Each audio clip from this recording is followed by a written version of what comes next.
건물 없는 교회 어울린 교회. 자, 이 목사입니다. 오늘도 마태복음 특강 이어나가도록 하겠습니다. 자, 오늘의 제목은 보잘것없는 시작 예수입니다. 자, 부제목은 나사렛에서 무슨 선한 것이 날 수 있느냐라는 제목으로 하나님 말씀을 전할 때 여러분이 성령님을 체험하고 예수님을 만나는 그런 시간이 되기를 간절히 기도드립니다.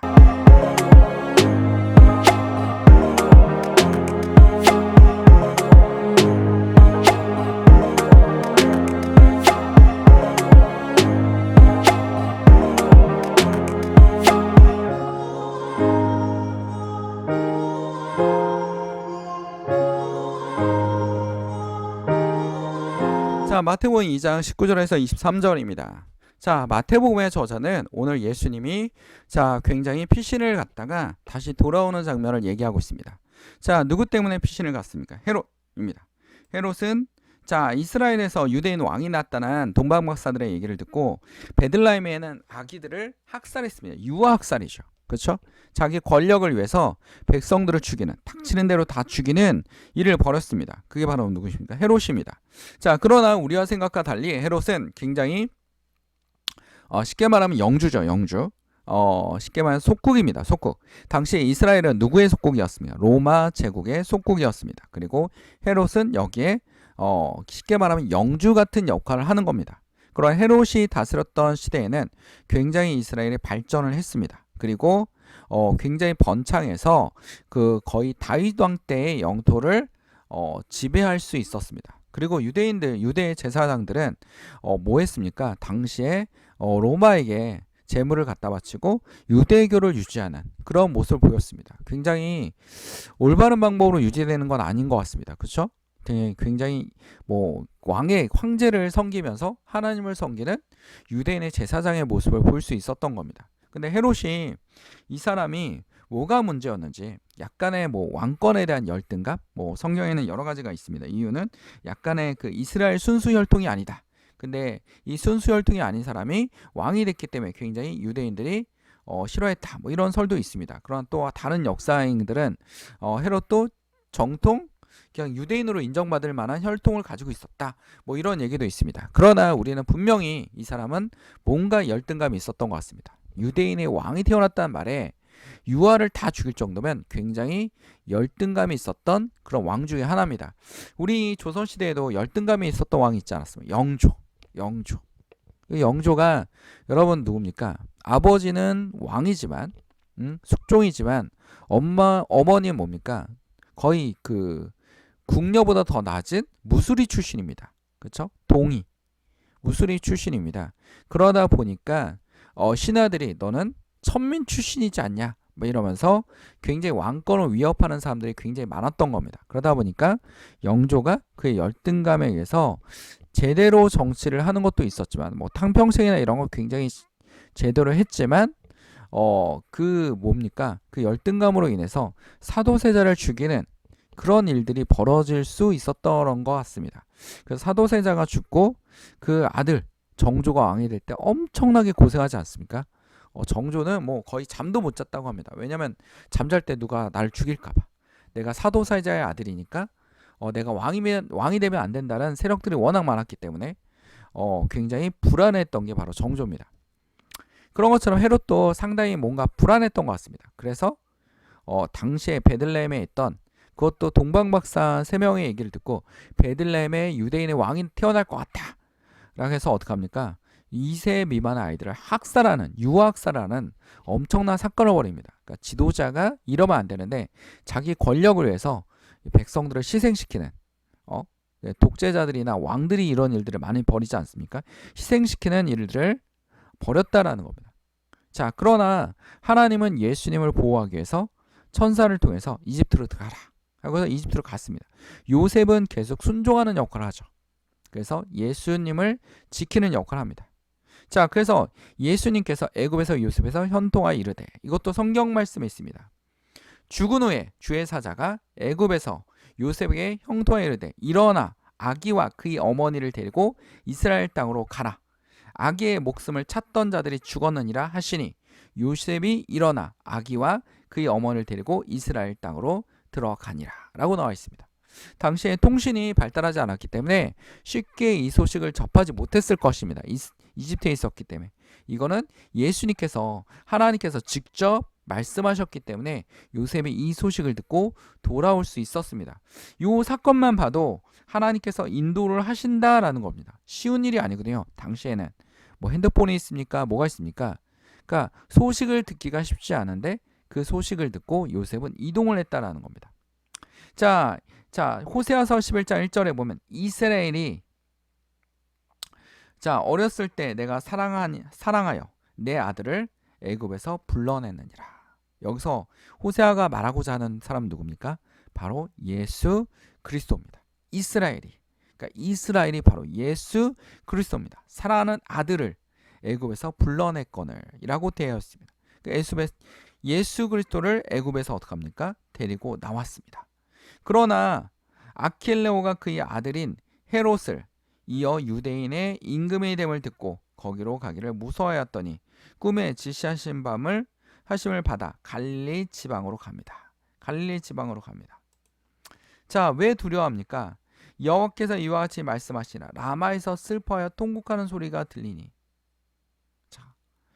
라헬이 그 자식 때문에 애곡하는 것이라. 바로 헤롯의 유아학살입니다. 그렇죠?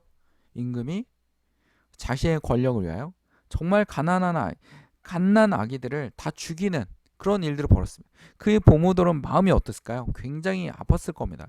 정말 뭐 1세, 2세는 뭐 애지중지 키우지 않습니다. 아이가 태어났을 때 너무, 지금도 대한민국에서는 아이들을 굉장히 애지중지 키웁니다. 너무나 애지중지 키워서 아이들이 상당히 이기적인 모습을 보이기도 하고요. 인성이 바른 아이들도 많지만 그렇지 않은 아이도 있어요.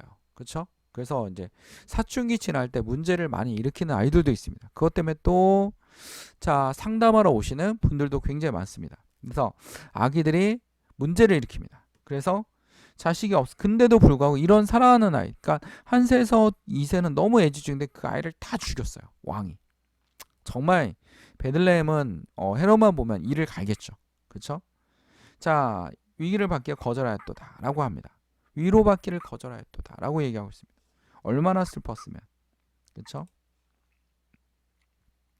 근데 갈릴리 지방을 떠나가 나사렛이란 동네에 가서 사니 이는 선지자신 말씀에 나사렛 사람들을 칭하니라.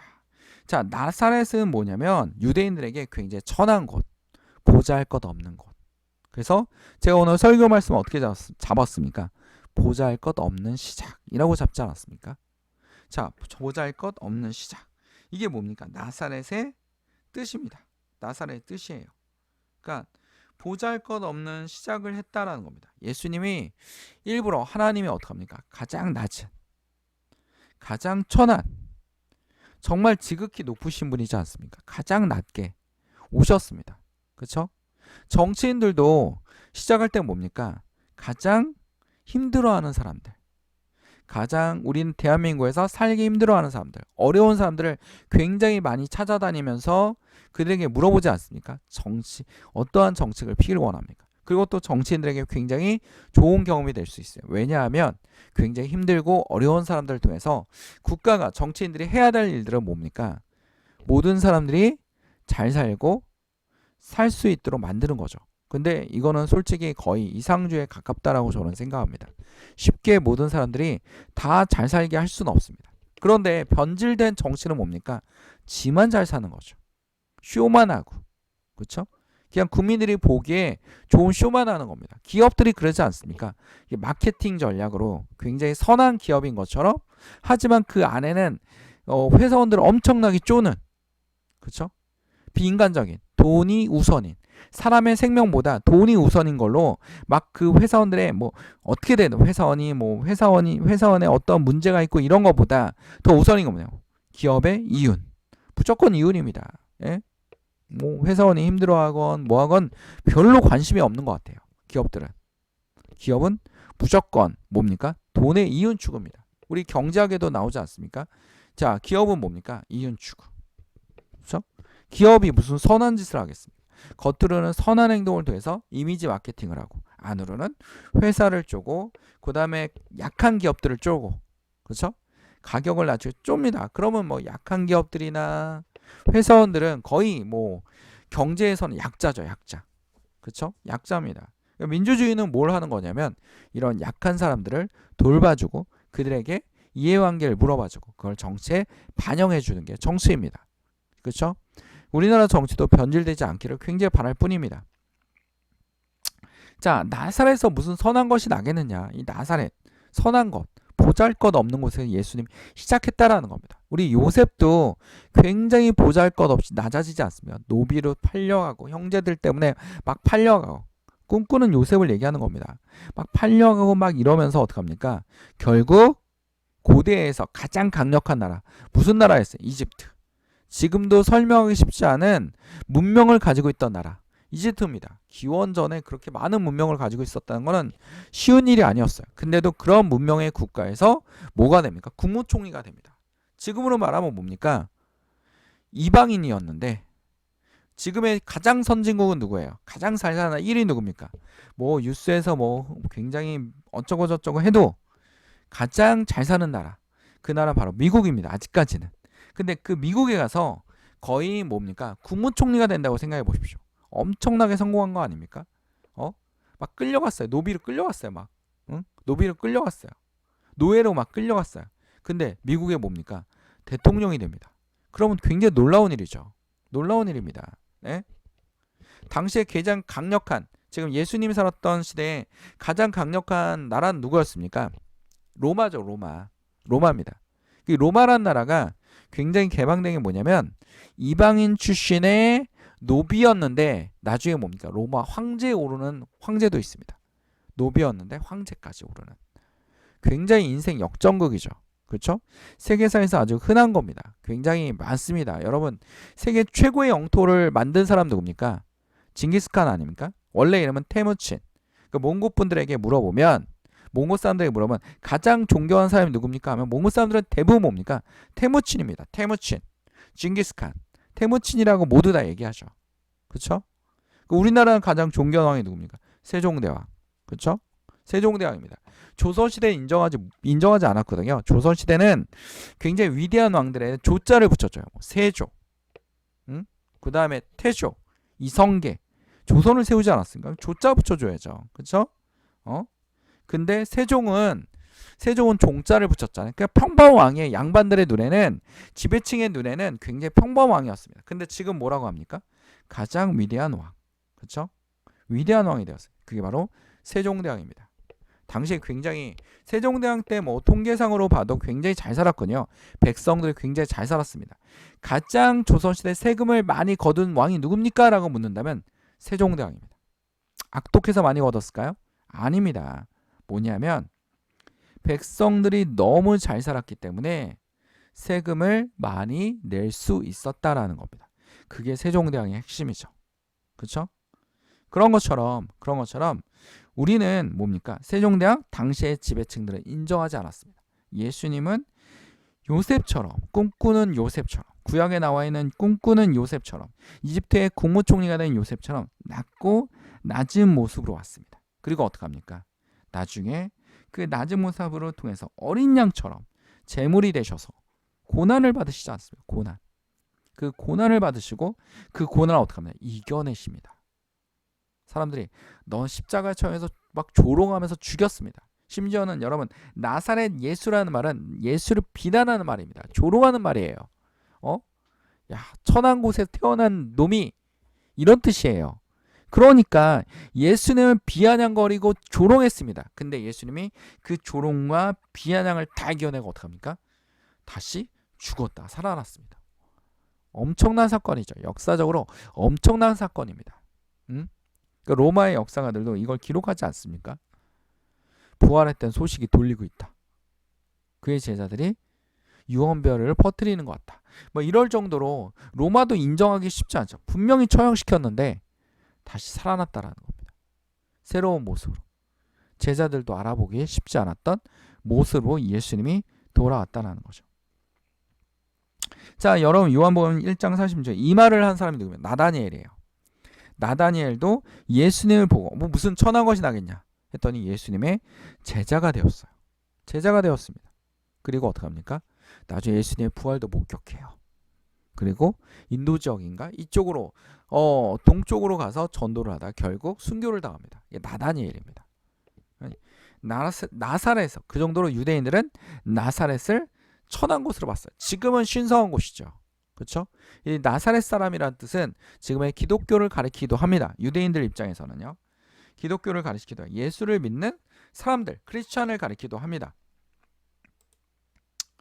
자, 근데 이새의 줄기에 한 싹이 나며 그 뿌리에서 한 가지가 나서 결실할 것이오라고 얘기하고 있습니다. 여기서 뭐라고 했냐면 지금 구약 성경에서 보면 마태는 이렇게 얘기하고 있습니다. 뭐라고 얘기하냐면 동네에 가서 사니 이는 선지자가 하신 말을 씀을 나사렛 사람이 칭하니라. 그 선지자가 누굽니까? 이사야입니다. 이사야가 뭐라고 했냐면 그 뿌리에서, 이 뿌리는 저런 히브리 말로 나체르입니다. 나체르. 이 나체르를 자음만 빼서, 당시엔 자음밖에 없었으니까요. 이 모음은 여러분 나중에 붙인 거잖아요. 자음 그대로 읽으면 나사렛이란 뜻이 됩니다. 그러니까 예수님이 어디서? 나사렛에서 날 것이요. 그렇죠? 그리고 날 것이라고 얘기하고 있습니다. 그리고 그는 주 앞에서 자라게 연한 순 같고 마른 땅에 나온 뿌리, 즉 가지 같으니, 이 뿌리는 가지를 얘기하고 있는 거예요. 가지 같아서 고운 모양도 없고 풍채도 없은즉 우리가 보기에 흠모할 만한 아름다운 것이 없도다. 정말 낮고 낮습니다. 부러워할 게 없다라는 겁니다. 전혀 부러워할 게 없었던 사람이었습니다. 예수님은 저 사람이 위대한 사람이 될 거라고는, 당시에 세계사에 어마어마한 영향을 끼칠 거라는 건 아무도 알지 못했습니다. 근데 예수님은 어마어마한 영향을 끼쳤고 죽음의 권세를 이겨내시고 그리고 고난도 당하시고 그리고 세계사에서 가장 큰 영향력을 끼치는 사람이면서 우리가 믿고 있는 하나님의 아들이십니다. 그게 바로 예수 그리스도입니다. 그리스도의 믿음은 무엇입니까? 우리가 자꾸 높아지는 것입니까? 권력으로 만드는 것입니까? 아닙니다. 하나님께서 낮아졌을 때 하나님의 권력이 움직이는 것입니다. 하나님이 움직이시는 겁니다.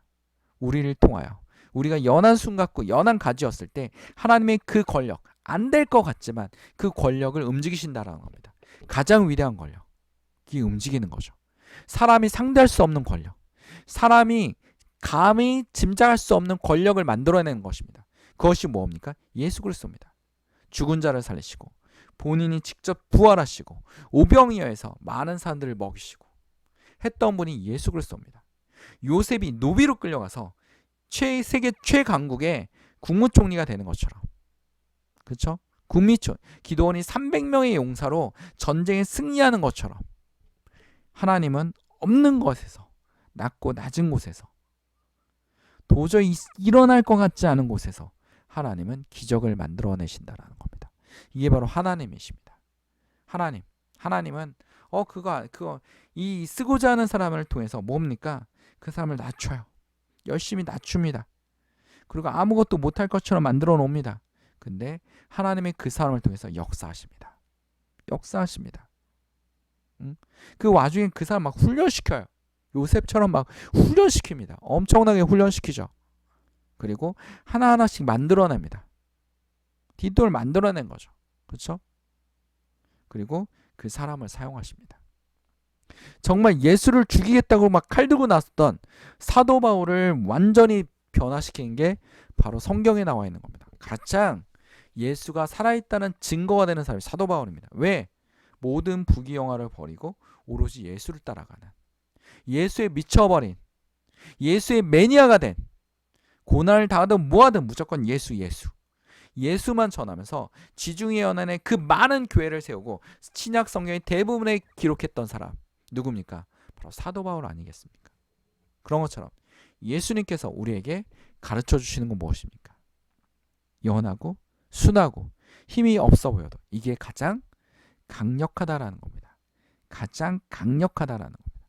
힘이 없어 보이지만 가장 강력한 것이 나올 수 있다라는 거죠. 그렇죠? 우리는 자연에서도 이런 것을 많이 배우고 있습니다. 굉장히 힘이 없고 연약해 보이지만 위대한 일을 하고 있는 자연의 원리에서도 너무나 많이 나오지 않습니까? 그런 것처럼 하나님께서 우리에게 말씀하고 계십니다. 어떡합니까? 순한 영광과 아무것도 아닌 것 같지만 그곳에서 복음의 씨앗이 펼쳐지고 있다라는 겁니다. 자, 오늘 말씀을 기억합시다. 자라나기를 연한 순 같고 마른 땅에서 나온 뿌리 같아서 고운 모양도 없고 풍채도 없은즉 우리가 보기에는 흠모할 만한 아름다운 것이 없도다. 즉 부러워할 것이 하나도 없도다라는 겁니다. 이게 예수 그리스도의 모습이었습니다. 예수 그리스도의 복음의 시작이었습니다. 그러나 그 복음은 전 세계로 퍼져나갔다라는 겁니다. 기도하겠습니다. 사랑하는 충만하신 아버지, 오늘 말씀을 통하여 우리가 귀함을 깨달았습니다. 예수 그리스도께서 우리에게 낮고 낮아서 우리에게 눈높이 교육도 시켜주시고 우리에게 가까이 와주시고 우리를 위하여 그 고난과 역경을 겪으시고 부활을 보여주신 예수 그리스도를 따라갑니다. 우리의 연약함과 우리의 악함을 용서하여 주시고 주님을 따라갈 수 있는 믿음을 더하여 주시옵소서. 악한 영에 홀려있는 사람들이 있습니까? 주여 이 영들을 쫓아내 주시옵소서. 질병에 시달리고 있습니까? 질병을 치료하여 주시옵소서. 하나님께 영광을 나타내게 하여 주시옵소서. 주님이 고치셨다고 외칠 수 있게 하여 주시옵소서. 우리를 위해서 십자가에 달려 돌아가시고 3일 만에 부활하신 예수 그리스도의 이름으로 기도드립니다. 아멘. 하나님께 영광의 발소를 올립니다. 건물 없는 교회 어린이교회 말씀 창고였습니다.